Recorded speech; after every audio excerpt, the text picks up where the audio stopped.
Hello everyone, कैसे हैं आप सभी। सो फ्रेंड्स, यहाँ पे हम जिन क्वेश्चंस के बारे में डिस्कशन करेंगे वो क्वेश्चन आए हुए हैं आपके CSIR 2023 जो अभी 6 जून को लाइफ साइंस का पेपर हुआ था। ठीक है, तो यहाँ पे आप देखेंगे कि कुछ क्वेश्चंस हर यूनिट से वही एवरेज आपके 4 से 5 क्वेश्चन आए हुए थे। ठीक है, पार्ट बी में भी हर पार्ट से आए हुए थे एंड पार्ट सी में भी। तो यहाँ पे अगर हम बात करें, जैसे कि आपका क्वेश्चन था, एक आया हुआ है ग्लोब्यूलर प्रोटीन से। ओके, तो आपको पता होगा जैसे मायोग्लोबिन है। ओके, तो उसका कर्व जो होता है O2 डिसोसिएशन कर्व, वो आपको पता होगा कि हाइपरबोलिक होता है। ओके, एंड हाइपरबोलिक का कर्व इस तरह से ही बनता है। ठीक है, मायोग्लोबिन का। एंड जो हीमोग्लोबिन है उसका जो कर्व होता है वो कैसा होता है, वो सिग्मोइडल टाइप का होता है। ये इस तरह से आपका सिग्मोइडल टाइप का कर्व उसका देखने को मिलता है। ओके, इसके अलावा आपको पता होगा कि किस तरह का आपका एग्ज़ाम हुआ है, कैसे आपने अटेम्प्ट किया, आपको पेपर इजी लगा, टफ लगा या मॉडरेट टाइप का था। शिफ्ट 1 में थे आप या शिफ्ट 2 में थे। ठीक है, तो ये वाले जो क्वेश्चन है यहाँ पे वो शिफ्ट 2 के पेपर हैं जो इवनिंग में हुआ था। ओके, उसके बाद में अगर हम नेक्स्ट क्वेश्चन की बात करें तो यहाँ से आप अपना आंसर भी मैच कर सकते हैं अगर आपको लगता है कि हाँ ये आपने अटैम्प्ट किया था।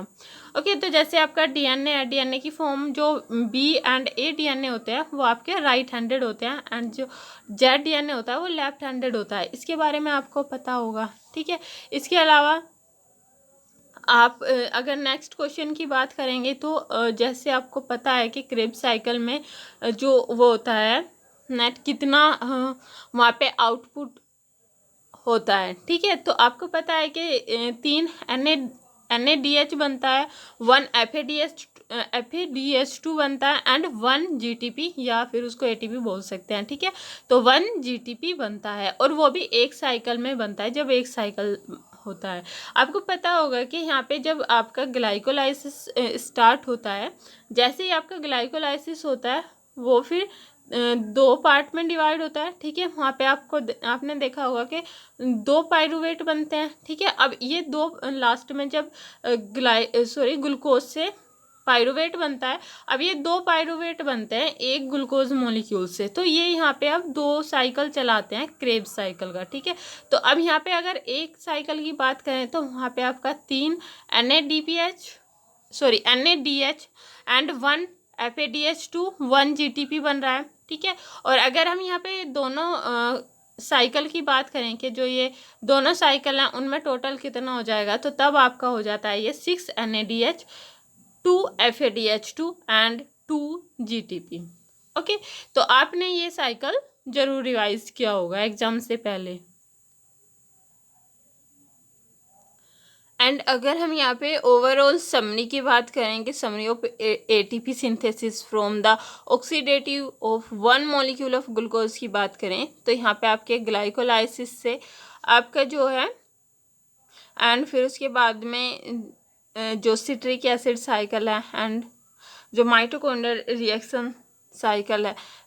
रिएक्शन है उनको सारा टोटल जोड़ के आपका 10 जो है वो 10 NADH and 2 FADH2 and 4 ATP बनते हैं। ओके, आपको पता होगा कि जो आपका एक FADH2 है उससे 1.5 ATP बनता है एंड जो आपका NADH है उससे 2.5 ATP बनता है। ओके, नेट यहाँ पे जो ATP हैं वो आपके 32 और 30 बनते हैं। 32 आपको पता है कि कब बनता है, जब यहाँ पे हमारा साइकिल चलता है ग्लिसरॉल 3 फॉस्फेट शटल के थ्रू अगर हमारा हुआ है तब हमारे 30 जो है ATP बनते हैं।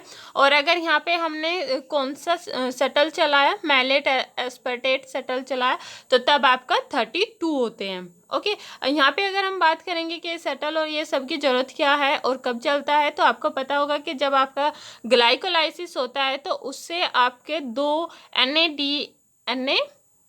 डीएच बनते हैं। और अभी NADH कहाँ पे थे, ये थे आपके साइटोसोल में, ठीक है। ग्लाइकोलाइसिस के दौरान कब क्या हुआ था कि ग्लाइकोलाइसिस में ग्लूकोज से आपका पायरूवेट बना था, ठीक है। उस दौरान आपके NADH बने थे, 2 NADH। अब वो होते हैं साइटोसोल में, अब उनको जाना होता है आपके माइटोकॉन्ड्रिया में, ओके। और माइटोकॉन्ड्रिया में जब ये जाते हैं तो 2 सेटल का यूज़ करते हैं।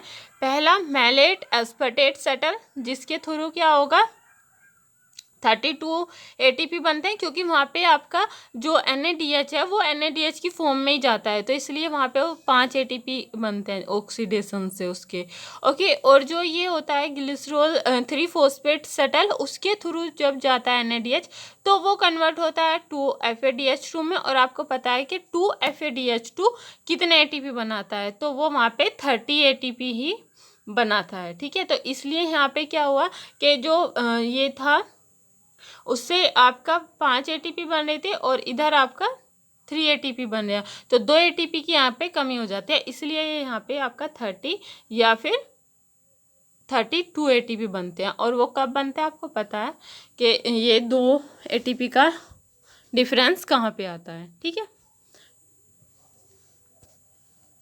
नेक्स्ट क्वेश्चन था यहाँ पे आपका ये एब्जॉर्प्शन पे of light by chloroplast pigment, okay. तो यहाँ पे आप देखेंगे कि ये ग्राफ दिया हुआ था और बस हमको ये देखना था कि कौन सा ग्राफ किस क्लोरोफिल के लिए है, तो ये आपका क्लोरोफिल बी के लिए होता है।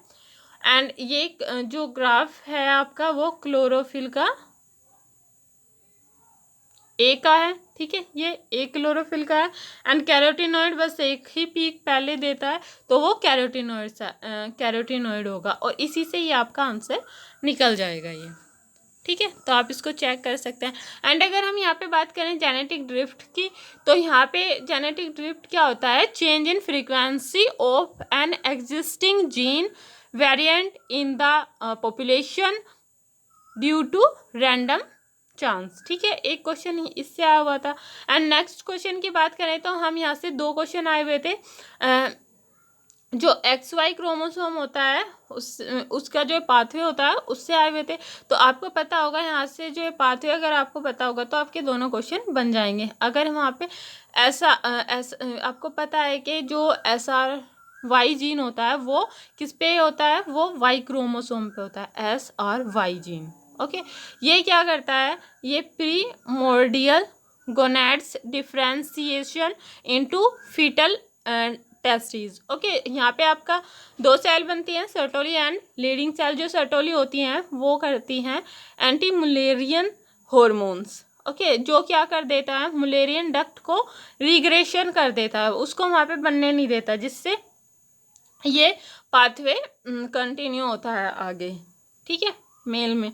और यहाँ पे क्या बनता है ये आपको याद रखना है, एंटी मुलेरियन हार्मोन बनता है, ओके। अब जो लीडिंग सेल है वो टेस्टोस्टेरोन बनाती है, और उसमें वो क्या करती है, जो टेस्टोस्टेरोन होता है वो वुल्फिनियन डक्ट बनाती है, ओके। तो इसके बाद में ये फिर आगे यहाँ पे पाथवे होता है, ठीक है। तो इससे इतने से ही आपका हो जाने वाला था, क्योंकि यहाँ पे जो क्वेश्चन आया था वो एंटी मुलेरियन हार्मोन से आया हुआ था, ठीक है। तो आपको ये एक वो यहाँ पे आपको पता होना चाहिए कि जो ये होता है XY जीन होता है उस पे क्या होता है, एक तो एंटी मुलेरियन हार्मोन्स होता है, दूसरा वहाँ पे ये तो आपका नहीं बनता मुलेरियन डक्ट, तो रिग्रेशन हो जाता है, लेकिन वहाँ पे जो बनता है वो है वुल्फियन डक्ट का फॉर्मेशन होता है। वुल्फेरियन डक्ट किसका जो है transformation to epididymis vas deferens seminal vesicles and ejaculatory duct का फॉर्मेशन करती है, ठीक है।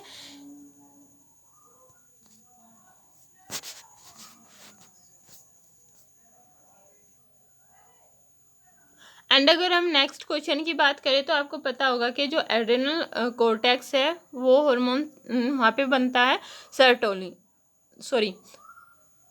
कोर्टिसोल, ठीक है। तो कोर्टिसोल जो होता है, कोर्टिसोल हार्मोन होता है स्ट्रेस हार्मोन है, cortisol is also known as stress hormone, as it control feeling of fear, motivation, and the body fight और फ्लाइट रेस्पॉन्स के लिए ये होता है, एंड एंटी इन्फ्लामेटरी इफेक्ट। ठीक है, तो आपको पता होगा कि ये यहाँ पे मैचिंग में आया हुआ था, बस आपको जो आपका हार्मोन है एंड उसका क्या फंक्शन है यही पता होना चाहिए। आपको पता होगा कि जो मेलाटोनिन हार्मोन है वो किस ग्लैंड से बनता है या कहाँ पे वो है, तो ये होता है आपका pineal glands, helps with the timing of your circadian rhythm, 24-hour internal clock and with sleep। ठीक है, डोपामाइन हॉर्मोन्स के बारे में था। डोपामाइन हॉर्मोन्स आपको पता होगा कि क्या होता है। डोपामाइन हॉर्मोन्स न्यूरे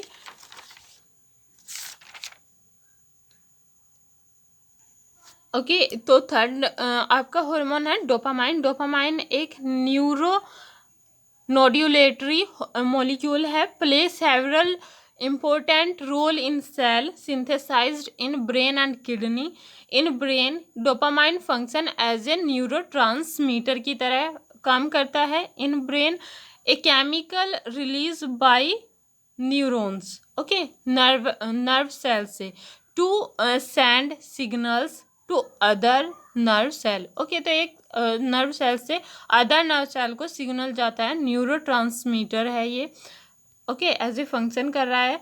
एंड नेक्स्ट है कि ये एक motor control and motivation, arousal and reinforcement and reward के लिए होता है।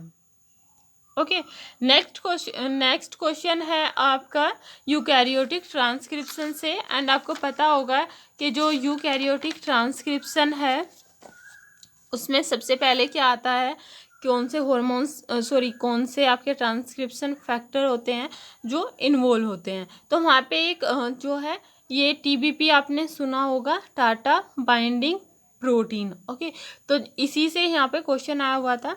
And transcription initiation by RNA polymerase second and TATA binding proteins वहाँ पे होती है। अगर हम इसकी यहाँ पे फाइनल स्टेप की बात करें, assembly of initiation complex is the addition of phosphate group. यहाँ पे फोस्फेट ग्रुप का एडिशन होता है C टर्मिनल पे, एंड जिसे हम बोलते हैं C terminal domain CTD, okay, of largest subunit of RNA polymerase second की ये सब यूनिट है। And CTD contains a stack of 7 amino acid। अब 7 amino acid में tyrosine, serine, proline, threonine, serine, proline and serine होता है। ठीक है, ये आपके यहाँ पे है। इसमें अगर आपको कोई अदर अमीनो एसिड होगी तो रॉन्ग होगा, यहीं से ये क्वेश्चन आया हुआ था। ठीक है, अगर ये आपको क्लियर होगा तो आपका क्वेश्चन पक्का सही होगा।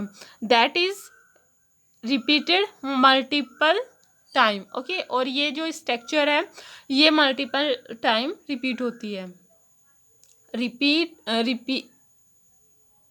Repeated multiple times. एंड इसमें जो अगर हम यहाँ पे जीन की बात करें तो ये एक टाटा सीक्वेंस होती है इसमें जीन में, एंड एक आपका +1 यहाँ से स्टार्ट होता है ट्रांसक्रिप्शन, एंड ये आपका INR है।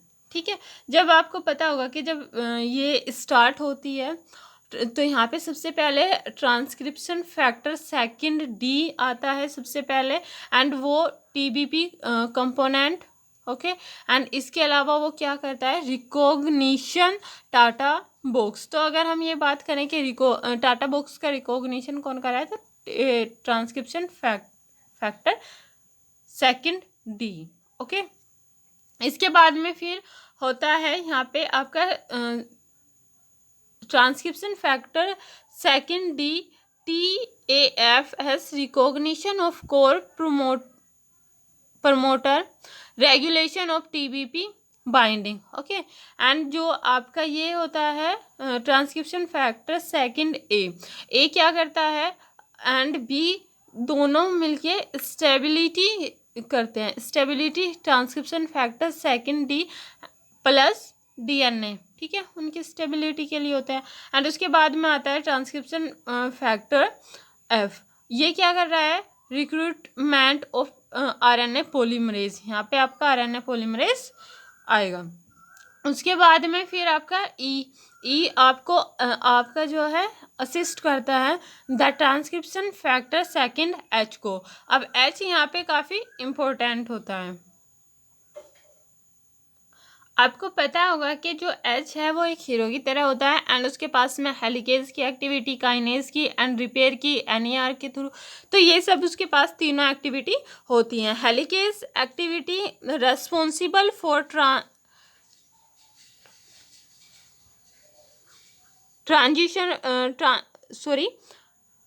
जो हेलिकेज एक्टिविटी होती है responsible for transition from close to open promoter complex possible influence promoter clearance by phosphorylation of the C terminal domain, जिसे हम CTD बोल रहे थे, of the largest subunit of RNA polymerase second.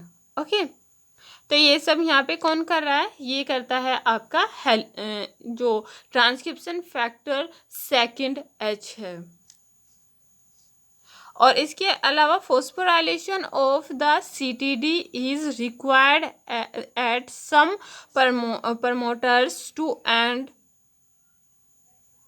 Posing and abortive initiation.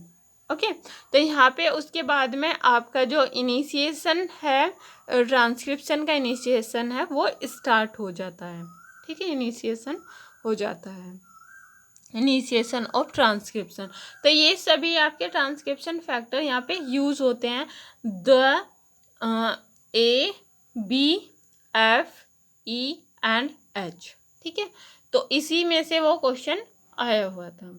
ठीक है, next question है aquaporin से। Aquaporin okay, एक मेजर इंट्रांसिक प्रोटीन है, MIP, 6 ट्रांसमेम्ब्रेन डोमेन होता है, कनेक्टेड बाय 5 लूप्स। ठीक है, इसके अंदर कितने हैं, 5 लूप्स है, A, B, C, D and E। ठीक है, ये 5 लूप्स हैं, इनके थ्रू ये कनेक्टेड है।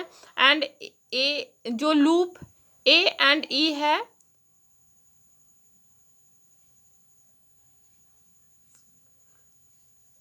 ठीक है, उसके बाद में with cytoplasmic N and C टर्मिनाई, जो इसके यहाँ पे N एंड C टर्मिनल है वो आपके एंड पे ही हैं। आपको यहाँ पे क्वेश्चन में ये बताना था कि जो ये पाया जा रहा है NPA और इधर भी NP है, तो वो किसके हाफ में है, C टर्मिनल के या फिर आपके कार्बोक्सिलिक जो ये ग्रुप है उसकी साइड है या फिर आपका N की साइड है।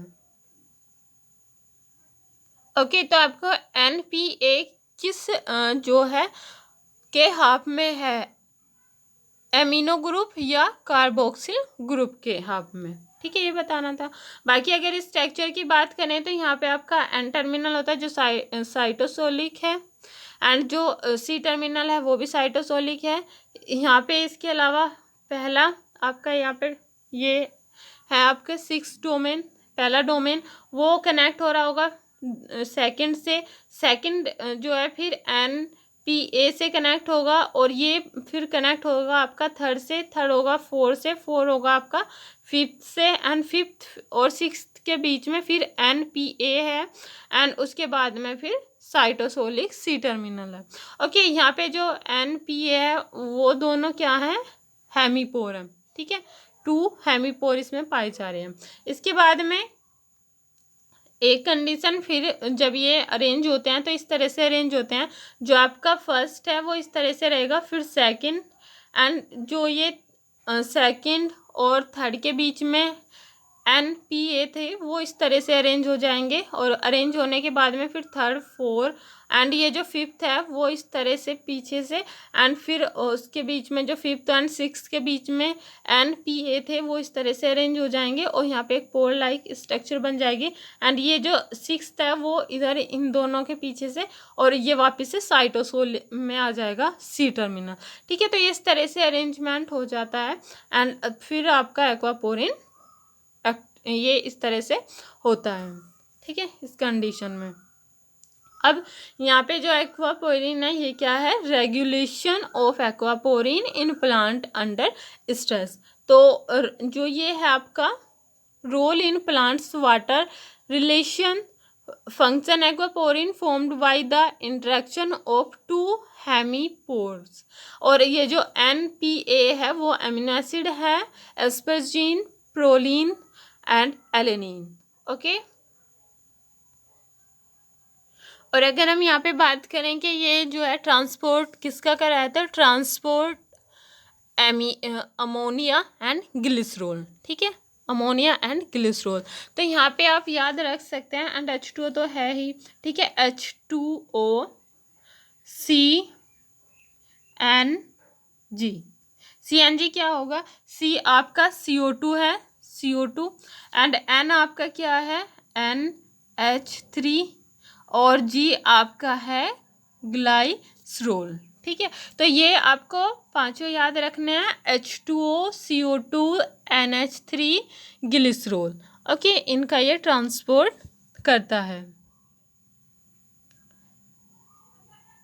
Okay, such as glycerol and to cross membrane aquaporin assemble as homotetramer in which each monomer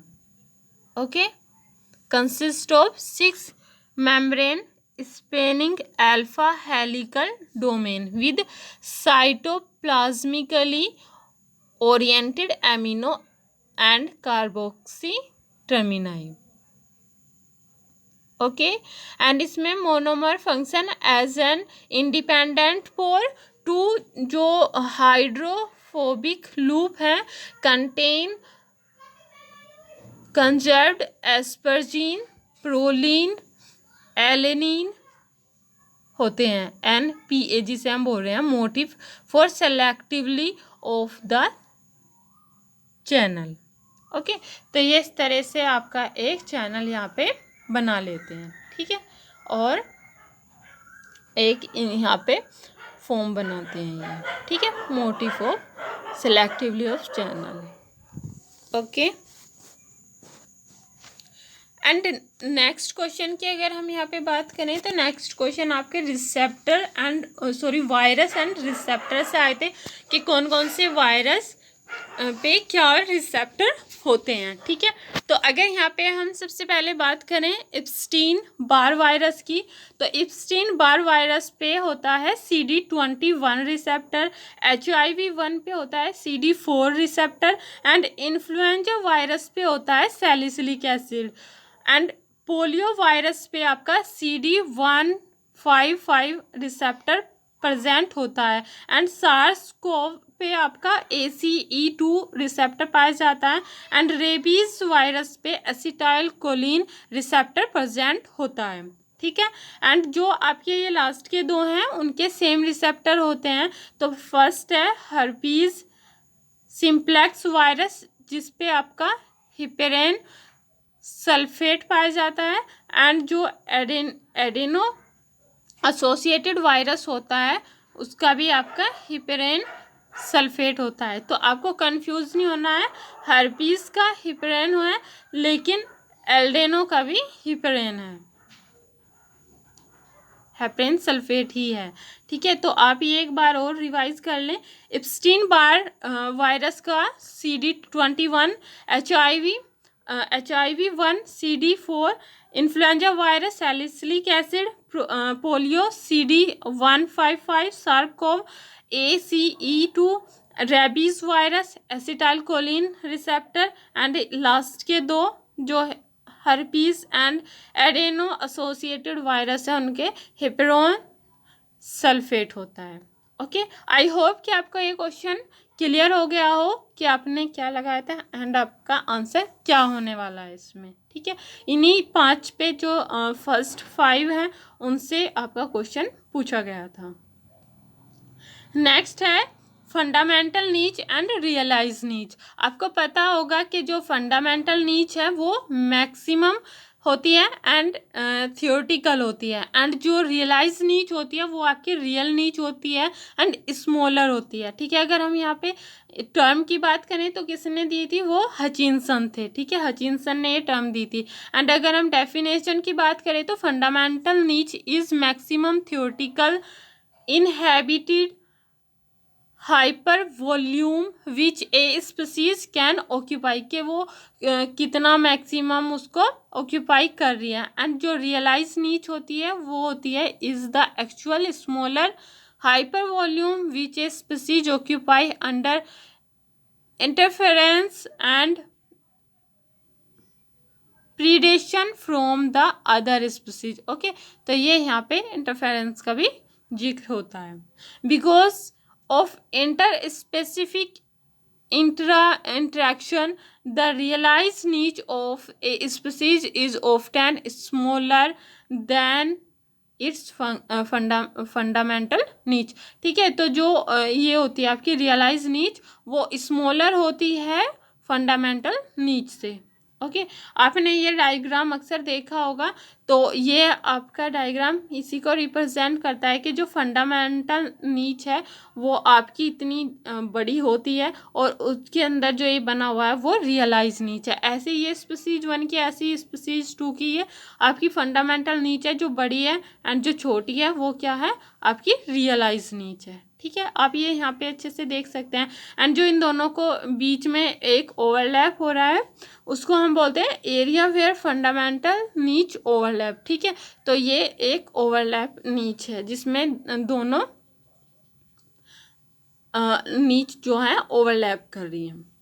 okay, ये हो गया। इसके अलावा यहाँ पे आप जो है इसमें अगर हम कंपैरिजन की बात करें तो ये देख सकते हैं फंडामेंटल नीच, आपको पता है कि फंडामेंटल नीच आपकी जो है क्या होती है, बड़ी होती है रियलाइज नीच से। एंड अगर हम यहाँ पे बात करें रियलाइज नीच की तो वो 2 स्पीसीज इन सेम नीच हो सकती हैं, कंपटीशन फॉर रिसोर्सेस हो सकता है, इंटरफेरेंस होता है, एक्चुअल नीच एंड एग्जैक्ट नीच भी हम इसको बोलते हैं, एंड स्मॉलर होती है, यस होती है, एंड इसको हम रियलाइज नीच बोल रहे हैं, रियलाइज नीच बोल रहे हैं, रियल नीच बोलते हैं। एंड अगर हम फंडामेंटल की बात करें तो नो कंपटीशन, नो इंटरफेरेंस, कोई इंटरफेरेंस नहीं होगा, ना ही कोई कंपटीशन होगा, एंड लार्ज होती है एंड थ्योरेटिकल नीच होती है। ठीक है, वहाँ पे भी प्रेजेंट हो भी सकते हैं, नहीं भी, लेकिन रियलाइज नीच उनकी रियल नीच होती है। ओके, तो ये आपको पता होना चाहिए। एंड इतने से ही आपका क्वेश्चन बन रहा था कि आपकी रियलाइज नीच छोटी होती है, बड़ी होती है, कैसी होती है, और आपको बस इस तरह से ही हो जाएगा आपका। ठीक है, और आपको याद भी आ गया होगा कि आपने क्या लगाया था और आपका आंसर क्या होने वाला है।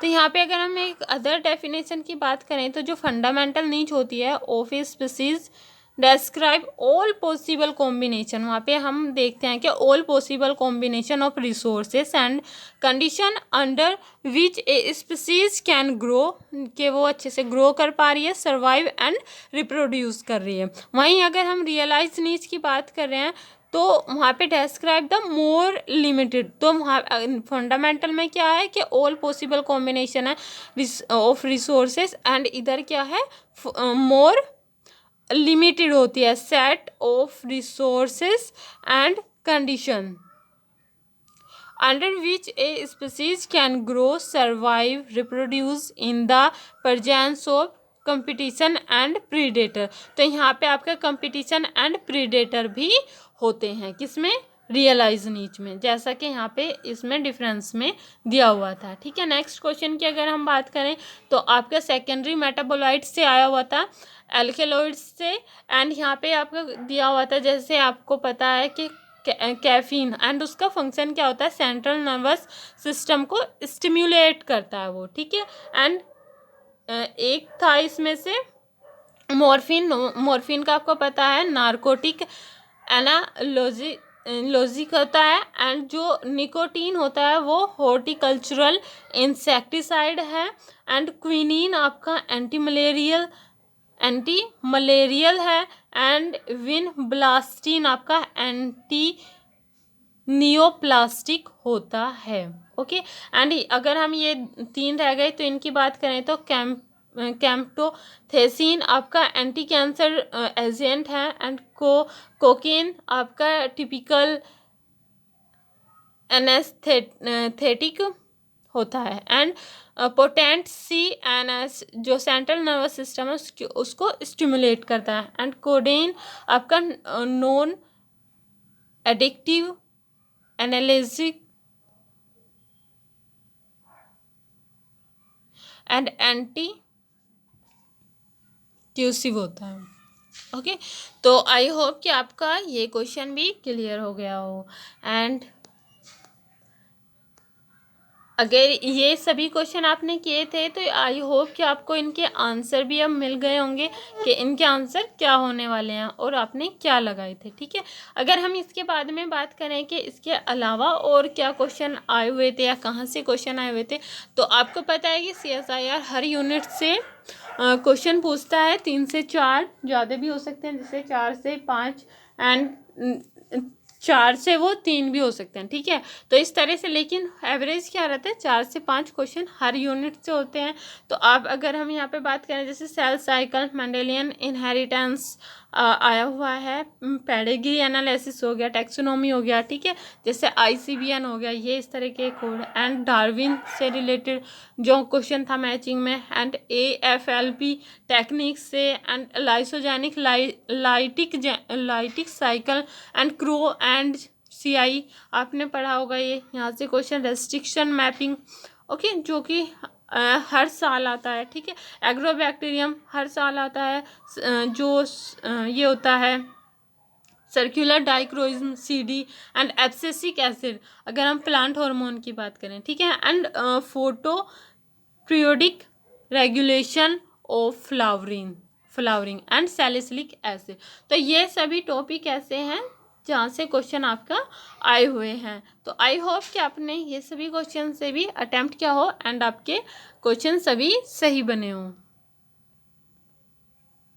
ओके, एंड एक क्वेश्चन यहाँ से आया हुआ था, तो आपको पता है कि ये जो short day plant and long day plant होता है, तो इनमें कब फ्लावरिंग होगी एंड कब फ्लावरिंग नहीं होगी। ठीक है, तो आपको पता है कि ये जो ग्राफ है या ये जो इमेज है, इसी से डायरेक्ट क्वेश्चन आया हुआ था, flowering and non flowering and short and long day plant में कब फ्लावरिंग होगी, किस में कब फ्लावरिंग नहीं होगी। ठीक है, कब वो वेजिटेटिव फॉर्म में रहेगा एंड कब वो फ्लावरिंग फॉर्म में होगा। ठीक है, तो यहाँ पे आपको पता होगा कि जो ये एक पीरियड होता है वो 24 आवर का होता है, जिसमें अगर शॉर्ट डे प्लांट है तो उसमें 24 घंटे से कम की लाइट है तो वहाँ पे फ्लावरिंग होती है, जैसे कि इसमें दिया हुआ है। ठीक है, यहाँ पे जो 12 घंटे, सॉरी ये जो लाइन होती है वो 12 घंटे को रिप्रेजेंट करती है। ठीक है, तो यहाँ पे दिखाया गया है कि यहाँ पे आपका 12 घंटे से ज़्यादा जा रही है। ठीक है, ये इधर 12 घंटे हो गया लेकिन उससे ज़्यादा जा रही है, तो फ्लावरिंग यहाँ पे नहीं हो रही। ऐसे यहाँ पे अगर हम कह रहे हैं कि 12 घंटे से कम लाइट आ रही है और शॉर्ट डे प्लांट है, आपको पता हो शॉर्ट डे प्लांट मतलब जिनको लाइट की प्रेजेंस 12 घंटे से कम चाहिए, तो वहाँ पे फ्लावरिंग होगी। ठीक है, क्योंकि लाइट यहाँ पे 12 घंटे से कम है, वहीं इसमें फ्लावरिंग नहीं हो रही। थर्ड में क्यों नहीं हो रही, क्योंकि यहाँ पे लाइट तो 12 घंटे से कम दी थी, लेकिन जब नाइट फेज था, जब उसका डार्क नेस वाला फेज था, तो वहाँ पे उसको लाइट दे दी गई, किसी भी उससे फ्लैश ऑफ लाइट वहाँ पे हुआ है। ठीक है, लाइट दी गई है, तो इसकी वजह से अब वहाँ पे फ्लावरिंग नहीं होगी, क्योंकि वो 12 घंटे से ज़्यादा हो जाएगी। ठीक है, और उसको चाहिए कितनी, 12 घंटे से भी कम लाइट चाहिए, शॉर्ट डे प्लांट इसे हम बोलते हैं। अगर वहीं पे अगर हम लॉन्ग डे प्लांट की बात करें तो आप यहाँ पे देख रहे हैं कि 12 घंटे से अगर ज़्यादा लाइट है तो वहाँ पे फ्लावरिंग हो रही है, वहीं अगर 12 घंटे से हमने कम दी, ठीक है, ये कम लाइट है, तो यहाँ पे फ्लावरिंग नहीं हो रही लॉन्ग डे प्लांट में, क्योंकि वो लॉन्ग डे प्लांट है, वहाँ पे लॉन्ग लाइट चाहिए उनको, सॉरी, जो टाइमिंग है उसका ज़्यादा होना चाहिए लाइट का, ठीक है। एंड जो यहाँ पे है वहाँ पे क्या था कि शॉर्ट डे प्लांट की तरह ही, मतलब लाइट जो है वो 12 घंटे से कम है, लेकिन जब उसका नाइट फेज था तब वहाँ पे लाइट दे दी गई है, तो वो उसको उस कमी को पूरी करेगा और वहाँ पे फ्लावरिंग हो जाएगी, ठीक है। एंड ये जो थर्ड जो ग्राफ है यहाँ पे क्वेश्चन इसी से आया हुआ था, ठीक है। तो यहाँ पे क्या दिया हुआ था कि दोनों साइड आपके फ्लावरिंग एंड नॉन फ्लावरिंग ये इस तरह से दिए हुए थे, ठीक है। तो यहाँ पे आप देखेंगे कि अगर हम 12 घंटे से ज़्यादा की दे रहे हैं तो किस प्लांट में फ्लावरिंग होगी, शॉर्ट डे में या लॉन्ग डे में। आपको पता है कि 12 से ज़्यादा है तो लॉन्ग डे में ही होगी, शॉर्ट डे में नहीं होगी। फिर उसके बाद में अगर 12 घंटे से कम लाइट मिल रही है तो आपको पता है कम है तो शॉर्ट डे में फ्लावरिंग होगी, लॉन्ग डे में फ्लावरिंग नहीं होगी। फिर थर्ड में भी सेम यही है। बाकी बीच में यहाँ पे क्या हो गया कि लाइट दे दी गई है, अगर लाइट दी है तो वहाँ पे शॉर्ट डे में फ्लावरिंग नहीं होगी क्योंकि वो 12 घंटे से ज़्यादा जाएगी, तो यहाँ पे लॉन्ग डे में फ्लावरिंग हो जाएगी, ठीक है। और यहाँ पे जो शॉर्ट डे प्लांट है उसमें फ्लावरिंग नहीं होगी। थर्ड में क्या था कि वहाँ पे पहले आर एंड फिर एफ आर लाइट दी गई, ठीक है, रेड एंड फार रेड। तो फार रेड लाइट क्या करती है कि वापस से वहाँ पे जो है शॉर्ट डे में ही फ्लावरिंग होगी। अगर रेड लाइट है तो वो लॉन्ग डे में फ्लावरिंग का कारण बनेगी। अगर वहाँ पे रेड लाइट के बाद में फिर फार रेड लाइट, मतलब वहाँ पे डार्क फेज एक तरीके से आ गया वापस से, तो अब क्या है शॉर्ट डे में ही फ्लावरिंग होगी क्योंकि ये कैंसिल हो गया एक दूसरे से, ठीक है। एक तरीके से ऐसे आप सोच सकते हो इसको। फिर उसके बाद में थर्ड, अब यहाँ पे क्या है कि लाइट दी, ये 12 घंटे से कम ही है, इसका मतलब शॉर्ट डे में होना था, लेकिन यहाँ पे पहले लाइट दी गई, फिर उसको जो है वहाँ पे फार रेड लाइट दी गई, मतलब उसको उसका जो कमी थी उसको पूरा कर दिया गया। फिर उसके बाद में लाइट दी गई, तो अब वहाँ पे क्या हुआ, लास्ट में लाइट वहाँ पे दी गई है तो वो वहाँ पे लॉन्ग डे में ही फ्लावरिंग होगी, शॉर्ट डे में फ्लावरिंग नहीं होगी। ऐसे ही फिर लास्ट में है, लास्ट में क्या है कि बस आपको ये देखना है कि आपको जो red light, far red light, फिर रेड लाइट, फिर फार रेड लाइट, आपको ये देखना है कि जो रेड लाइट है वो तो क्या करवा रही है, लॉन्ग डे में फ्लावरिंग करवा रही है। क्या करवा रही है, ये लॉन्ग डे में फ्लावरिंग करवा रही है। तो और जो एफ आर है, ठीक है, फार रेड लाइट है, वो क्या है, वो शॉर्ट डे में फ्लावरिंग करवा रही है, शॉर्ट डे में फ्लावरिंग करवा रही है। अगर हम लास्ट में कौन सी लाइट दे रहे हैं उसको, बस आपको यही देखना है। तो लास्ट वाले में क्या है कि एफ आर दिया हुआ है, एफ आर किस में करवाएगा, शॉर्ट डे में करवाएगा, और जो लॉन्ग डे प्लांट होगा उसमें फ्लावरिंग नहीं होगी। बस आपको अगर ये कॉन्सेप्ट क्लियर है ना कि रेड लाइट जो है वो लॉन्ग डे में फ्लावरिंग करवा देगी और जो फार रेड लाइट है वो उसको उल्टा कर देती है, तो इसलिए वहाँ पे शॉर्ट डे में फ्लावरिंग होती है, ठीक है, far red light short day में। तो बस आपको ये कंसेप्ट क्लियर होना चाहिए कि लास्ट में क्या था यहाँ पे, ठीक है। और वहाँ पे ऐसा तो था भी नहीं, बस इतना ही था कि अगर बीच में लाइट दे दी तो फिर क्या होगा, अगर नहीं दिया तो तब क्या होगा। वहाँ पे लाइट क्यों प्रेजेंट किया गया था, ना कि red and far red light. और ये अक्सर क्वेश्चन यहाँ से बनता रहता है, कभी वो इस तरह से लाइट एंड डार्क फेज दिखाते हैं, ठीक है, और कभी वो इस तरह से red light and far red light दिखाते हैं। बस इस वाले क्वेश्चन, ये क्वेश्चन करना काफ़ी ईजी होता है। बस यहाँ पे एक ही पॉइंट को ध्यान रखना होता है कि आपको बस देखना है कि उसमें पूछा क्या गया है और दिया क्या है, ठीक है। बस जैसे ही आप उसको डिकोड करेंगे आपका आंसर आ जाएगा। आई होप कि आपको ये वीडियो अच्छी लगी हो। अगर अच्छी लगे तो please comment, share and subscribe ज़रूर करें। एंड अगर कोई भी गलती हो तो उसको कमेंट करके ज़रूर बताएं। एंड अगर किसी क्वेश्चन में आपको लग रहा है कि हाँ यहाँ पे डाउट है तो वो बताएं। एंड आपने कौन से क्वेश्चन का कौन सा आंसर लगाया ये भी हमें कमेंट करके ज़रूर बताएं। एंड नेक्स्ट वीडियो आपको किस टॉपिक पे चाहिए ये भी आप कमेंट करके बता सकते हैं। And thank you friends, happy learning and have a nice day.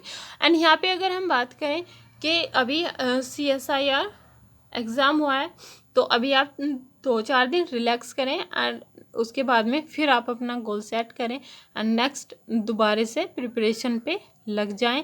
जिनको भी डाउट है और जिनका क्लियर होने वाला है उनके लिए all the best. And demotivate नहीं होना है, क्योंकि जब तक भी आपका गोल कंप्लीट नहीं हो जाता है, जब तक भी आप अपने गोल को पा नहीं लेते, अपने लक्ष्य तक नहीं पहुंच जाते, तब तक ना रुकना नहीं है। ठीक है, कंटिन्यू आपको चलते रहना है, कंटिन्यू चलते रहना है, और वो भी ग्राफ को इस तरफ ले जाना है। ठीक है, अगर आपका ये है तो ग्राफ को इस तरफ ले जाना है, मतलब हमेशा अपनी पढ़ाई को बढ़ाते हुए जाना है। ठीक है, thank you friends, happy learning, all the best.